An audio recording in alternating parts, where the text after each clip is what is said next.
విశాఖ సాగర తీరం అందం ఆనందానికి మారుపేరు.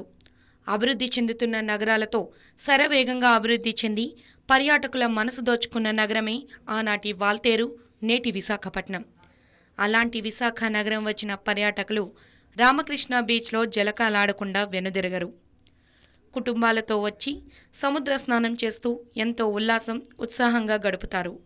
చిన్నపిల్లలు సైతం ఇసుక దిబ్బలతో ఆడుకుంటూ ఆనందానికి హద్దులు లేకుండా తన్మయత్వం చెందుతారు. ఇది ఇలా ఉంటే పిల్లన గ్రోవులు అమ్ముకుంటూ తన జీవనోపాధిని గడుపుకునేవారు కనిపిస్తూనే ఉంటారు. యువత కేరింతలు కొడుతూ సముద్రం లోపల ఉన్న చిన్నపాటి కొండలపై ఎక్కి ఫోటోలకు ఫోజులిస్తూ తమ ఆనందాన్ని తమ స్నేహితులతో పంచుకుంటారు.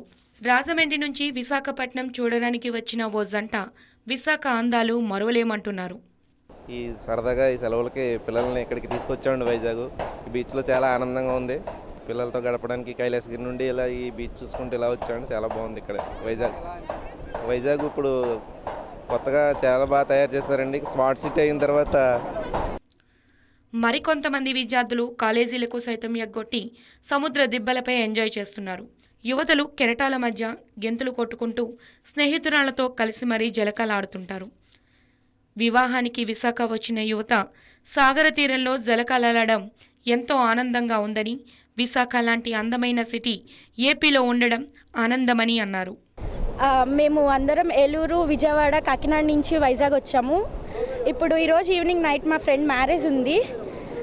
సో ఫ్రెండ్స్ అంతా కలిసి వైజాగ్ ఆర్కే బీచ్కి వద్దామనుకొని స్టార్ట్ అయ్యాము. ఇక్కడికి వచ్చాము, చాలా హ్యాపీ. ఫ్రెండ్స్తో ఇలా ఉండటం చాలా హ్యాపీగా ఉంది. విశాఖ సాగర తీరం పర్యాటకులను ఆకర్షించడంతో పాటు మరికొంతమందికి జీవనోపాధిని కల్పిస్తోంది.